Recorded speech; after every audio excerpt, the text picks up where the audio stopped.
Hello, my name is Jesse Almodovar. We want to thank you for joining us. Today we're shooting from exclusive barber supply here in the BAM workshop in one of their classrooms.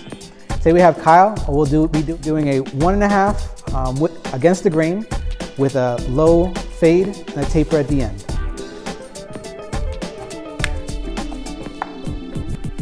Today we'll be using two of Andy's products.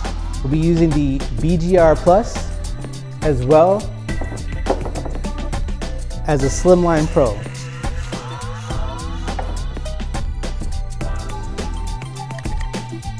Both of these products are cordless, so they're able to be used whether you're at the shop or on location with your favorite client.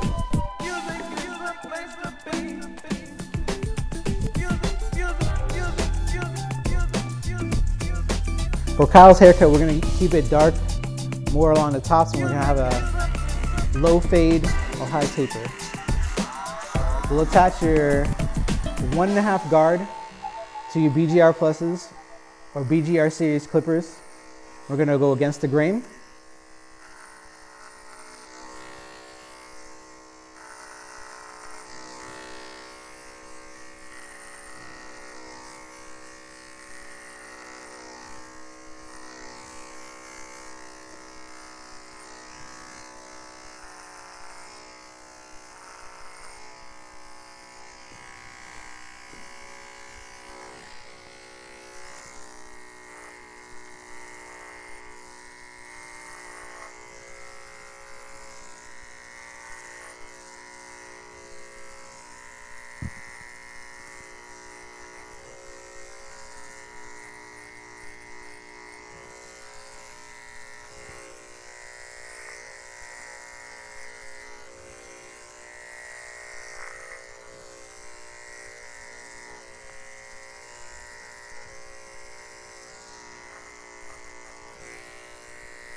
With any ethnic hair that you do, although it might seem simple, especially if you're doing a Caesar cut even all over, or anything that you're doing, whether it's ethnic or Caucasian, always remember to either use a comb or a brush to knock your hair back into place so that as you're cutting, the hair does not move into a different direction and you miss that hair as you continue to cut the person or client.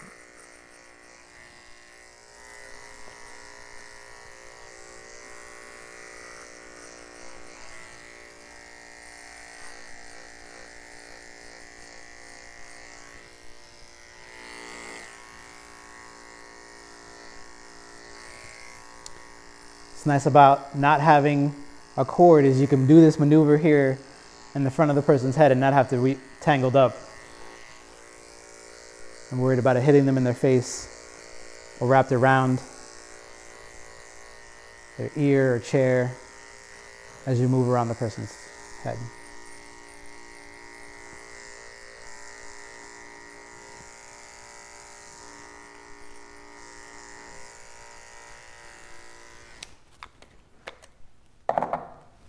After making sure that the hair is completely even, we're going to go ahead and start with a 1 on the sides.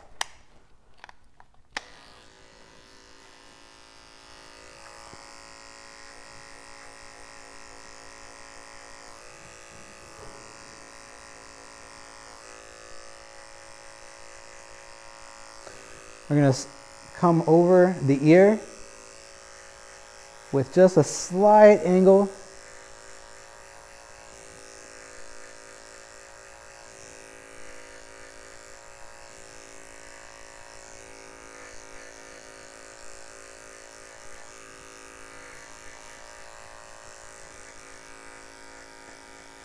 To cut down on fatigue throughout the day as you're cutting hair, using a form of revolution cutting, which is going from one side of the haircut to the other, will help you last all day long instead of you moving around the chair.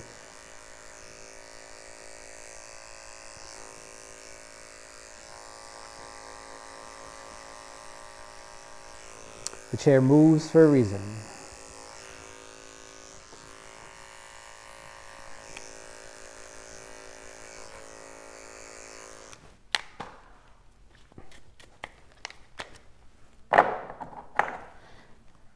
After your 1, you can go ahead and switch to your 1A. Now to match from the 1 to a 1A, I'm actually going to use a C or flicking style motion.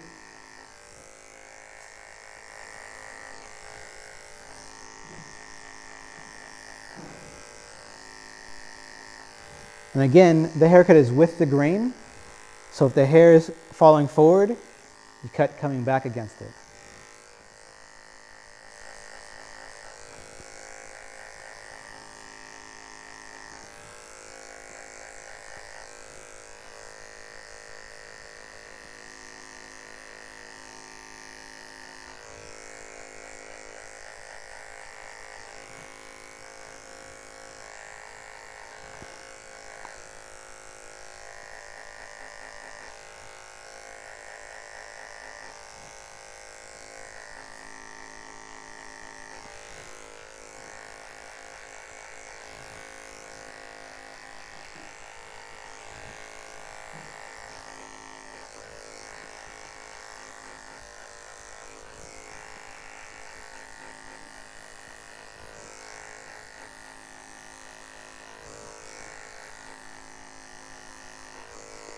As you become more proficient with your detachable clippers and the blades that they come with,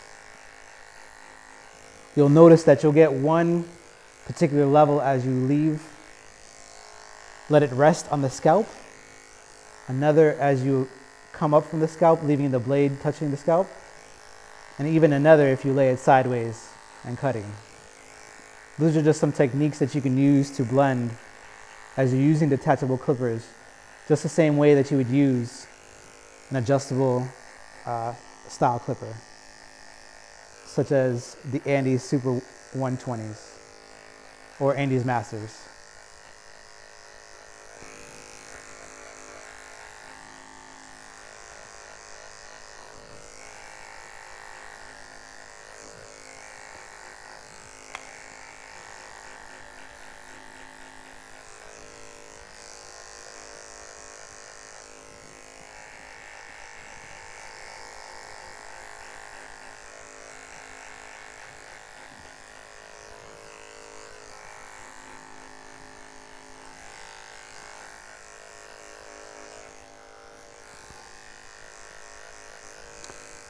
I chose to do this particular haircut because although there are some that are more in style right now, such as a mohawk, a burst fade, the majority of those walking into the shop will probably get some sort of fade, whether it be low fade, mid fade, and you'll be doing this technique. Now that you've blended from your 1.5 on top to your 1A on the side, you might see still a small weight line that is left by the 1, and you can reattach your 1 guard to your BGRs, and now you'll work on your clipper calibration and your flicking motion to take that weight line out. Again, being careful, that flicking motion is important, that clipper calibration is important as you hold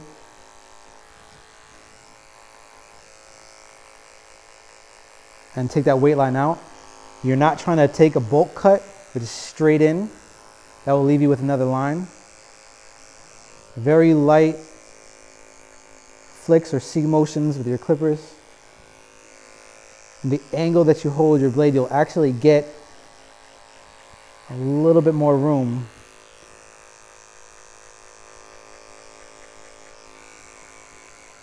as you do your fade.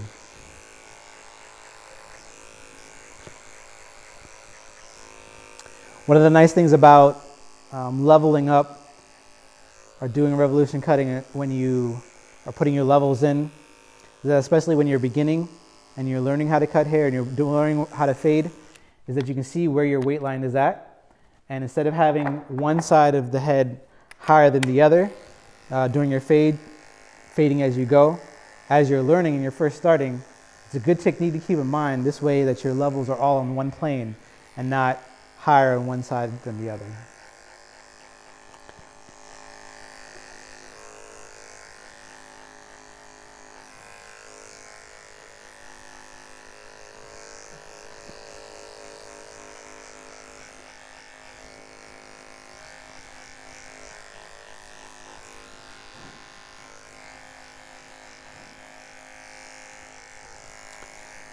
I've gone back to my 1A now, and I'm just taking out any excess weighted areas that I see in this cut. As you're doing your haircut, you want to make sure that you remember to use your mirror to see any excess weight lines that need to come out.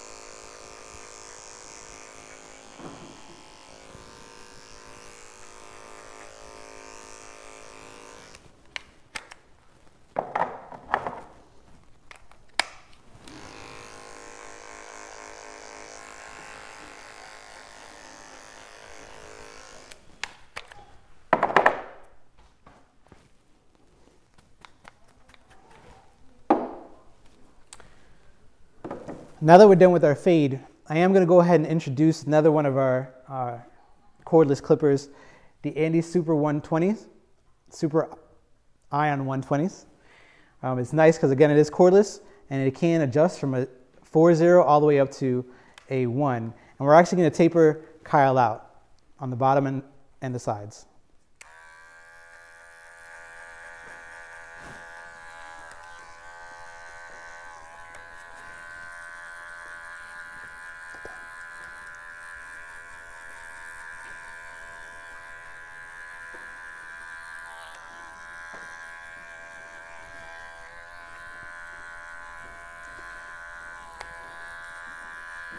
The Super 120s, again, are cordless, and with that adjustable swing arm that's in the back, it makes it a really quick transition and being able to fade out the nape area, as well as the sideburns.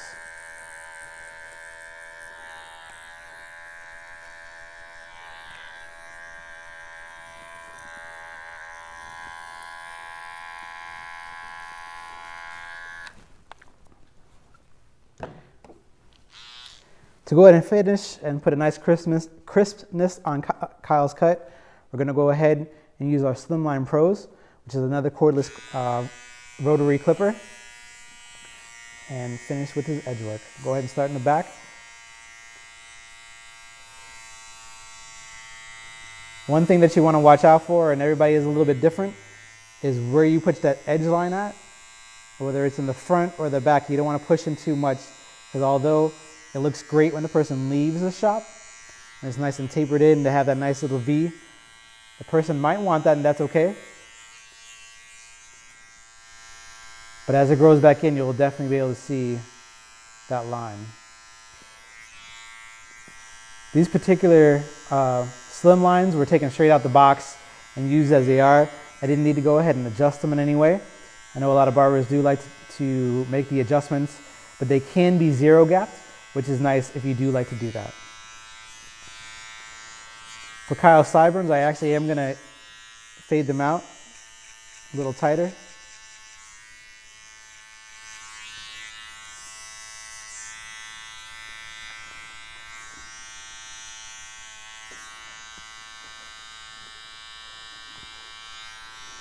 I'll work on this side.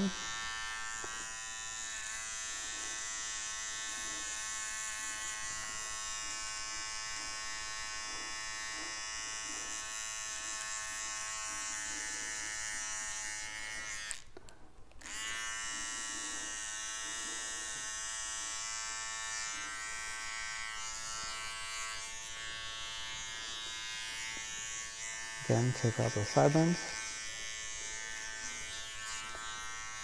We do want a nice sharp line,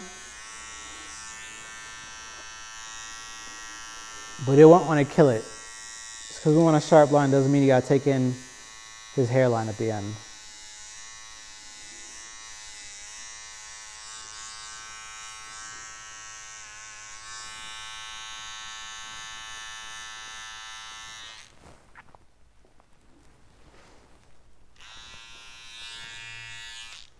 Same thing in the front.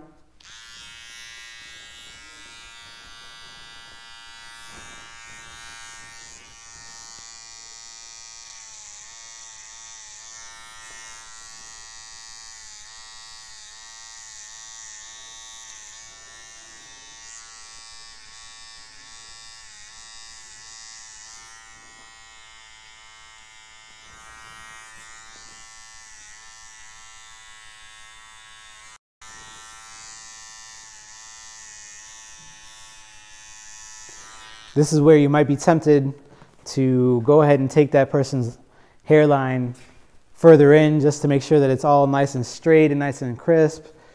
We all like that look, but not everybody's hairline is copacetic with that.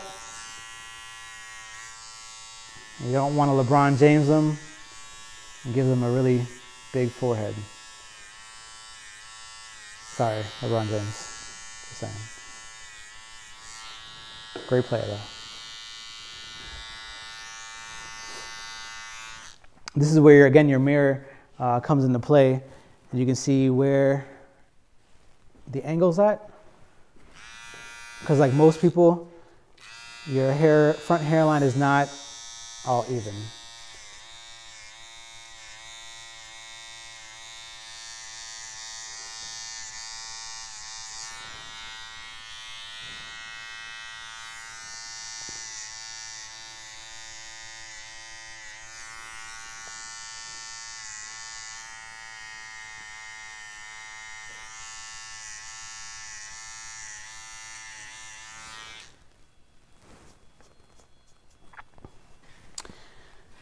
With this particular haircut with Kyle, you have to be very careful, as I said, in the front line.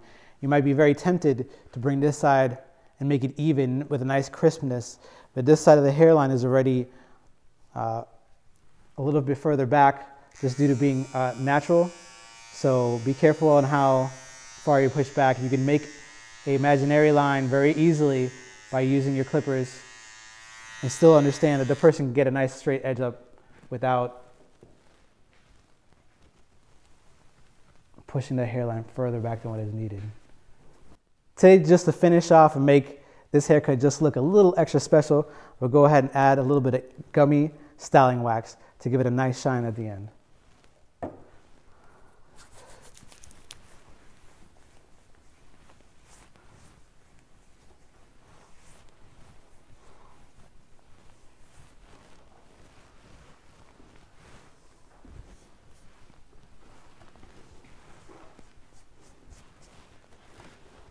This will go ahead and conclude Kyle's haircut.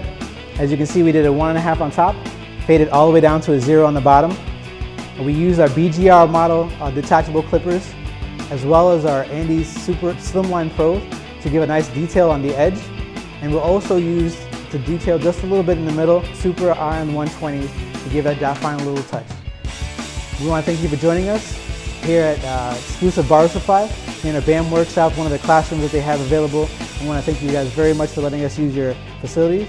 Also, check them out on exclusive.com, where all the products that we use today can be bought through that website. Thank you very much. Have a great day.